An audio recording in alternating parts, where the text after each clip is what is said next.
नमस्कार, मैं शिव, आप देख रहे हैं लाइव यूपी न्यूज 24। आज हम बात करने जा रहे हैं वक्फ बोर्ड में कल्याण बनर्जी की घटना को लेकर के।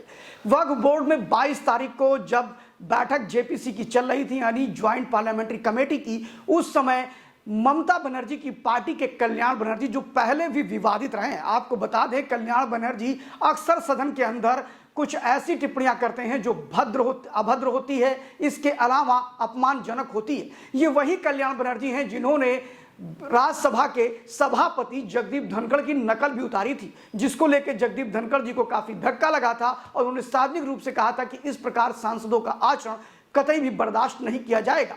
आपको बता दें कल्याण बनर्जी कोई बातें कम रखते हैं और अपमानजनक शब्दों का प्रयोग ज्यादा करते हैं। बात यह आती है कल्याण बनर्जी का विवाद था क्या। आज हम आपको बताने जा रहे हैं कल्याण बनर्जी के विवाद को लेकर के। जैसा कि आप सभी जानते हैं कि सरकार वक्फ बोर्ड में जिस प्रकार का घोटाला हो रहा है, जिस प्रकार अधिनियम में संशोधन के लेकर के वह अपना मानसून सत्र में बिल लेकर के आई थी, जिसको लेकर के विपक्ष के सांसदों ने राय दिया था कि इसको पहले जेपीसी में भेजा जाए।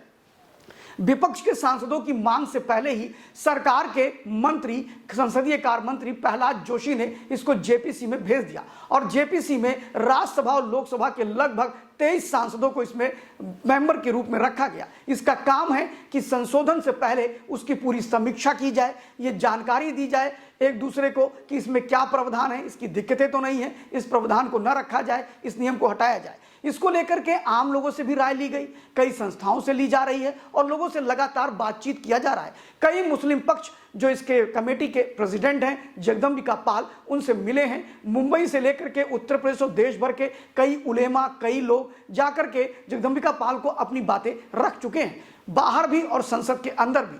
ये पूरी की पूरी घटना चल रही थी। आपको बताते हैं कि विवाद शुरू कहां से हुआ।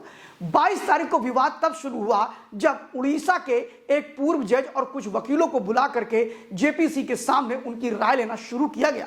और जब ये राय लेना शुरू हुई तो एआईएमआई के जो सांसद हैं असदुद्दीन ओवैसी, उन्होंने इसका विरोध किया। उन्होंने थोड़ा कम किया, उससे ज्यादा विरोध की शुरुआत कल्याण बनर्जी ने की। उन्होंने कहा कि इसकी क्या आवश्यकता है, क्यों इनको बुलाया गया, इनकी ये होते कौन है, इनकी राय क्यों ली जा रही है। सबसे बड़ी बात यह है कि जेपीसी में हर उस व्यक्ति की राय ली जा रही है जिसका संबंध वक्फ बोर्ड से है या जो वक्फ बोर्ड से प्रभावित होता है। जब ये बात आगे बढ़ी तो उसी में कल्याण बनर्जी का टर्म जो था वो खत्म हो चुका था। इसके बावजूद भी कल्याण बनर्जी, जो अभिजीत गंगोपाध्याय बीजेपी के सांसद हैं और इसके अलावा वो बंगाल से आते हैं, बंगाल में पहले वो जस्टिस रह चुके हैं बंगाल कलकत्ता हाई कोर्ट के, उन्होंने कहा कि बार बार आप बीच में टोका टाकी मत करिए। विवाद उन्होंने तो सिर्फ इतना कहा था, बीच में जगदम्बिका पाल जी जो कि प्रेसिडेंट है कमेटी के, उन्होंने कहा भाई आपका समय पूरा हो चुका, आप अब बीच में मत बोलिए। इतना कहना क्या था, कल्याण बनर्जी ने अव्यवस्था फैलाना शुरू कर दिया, अनाप शनाप बातें करना शुरू कर दी जिसको मीडिया में नहीं आने दिया गया। उन्होंने काफी आपत्तिजनक बातें की, अध्यक्ष के लिए यानी जगदम्बिका पाल के लिए आपत्तिजनक बातें की। और वो यहीं पर नहीं रुके, उन्होंने कांच का जो गिलास पानी रखा हुआ था जिसमें, उसको उठा करके अपने हाथों से फोड़ा और फोड़ने के बाद प्रेसिडेंट जगदम्बिका पाल की तरफ फेंक दिया। इस घटना के बाद तो अफरा तफरी मच गई और उसके बाद आम आदमी पार्टी के नेता संजय सिंह, असदुद्दीन ओवैसी उनको लेकर के गए, संसद भवन में फर्स्ट एड कराया। एक तरह से कहा जाए कि गिलास टूटे, उंगलियां टूटे, लेकिन मुसलमानों का साथ न छूटे, इस नियत के साथ कल्याण बनर्जी ने हंगामा कर दिया। और इस पूरी घटना के बाद जो बीजेपी के सांसद हैं वो काफी रोष प्रकट किया। उन्होंने सीधे उनको एक दिन के लिए निलंबित कर दिया जेपीसी की मीटिंग के लिए। और साथ ही आपको बताएं कि अब ये मामला और बढ़ता चला जा रहा है। भारतीय जनता पार्टी के सांसद निशिकांत दुबे, अपराजिता सारंगी, अभिजीत गंगोपाध्याय ने तो बाकायदा ओम बिरला जो कि प्रेसिडेंट हैं लोकसभा के अध्यक्ष के रूप में, उनको सीधे सीधे लिख करके दिया है कि इनकी जो सदस्यता है संसद की वो समाप्त होनी चाहिए। और उन्होंने सीधे सीधे कह दिया है कि ये सदस्यता बिल्कुल समाप्त होनी चाहिए और ये पूरा मामला एथिक्स कमेटी को जाना चाहिए। अनुशासन समिति को, यानी संसद की अनुशासन समिति जो है वो इस पर विचार करेगी। उसकी कमेटी ये तय करेगी कि क्या कल्याण बनर्जी ने वास्तव में गलत काम किया या नहीं किया। गवाह के तौर पर भारतीय जनता पार्टी के 9 सांसद एक तरफा गवाही देने को तैयार हैं। वो कह रहे हैं कि जो उन्होंने आचरण किया वह देश के संसद में सांसद के रूप में आए हुए किसी भी संसद प्रतिनिधि का नहीं होना चाहिए। अगर ये मामला एथिक्स कमेटी में जाता है तो जा सकती है कल्याण बनर्जी की सदस्यता। फिलहाल टीएमसी के नाम, इस तरह की कई चीजें हैं। आपको बता दें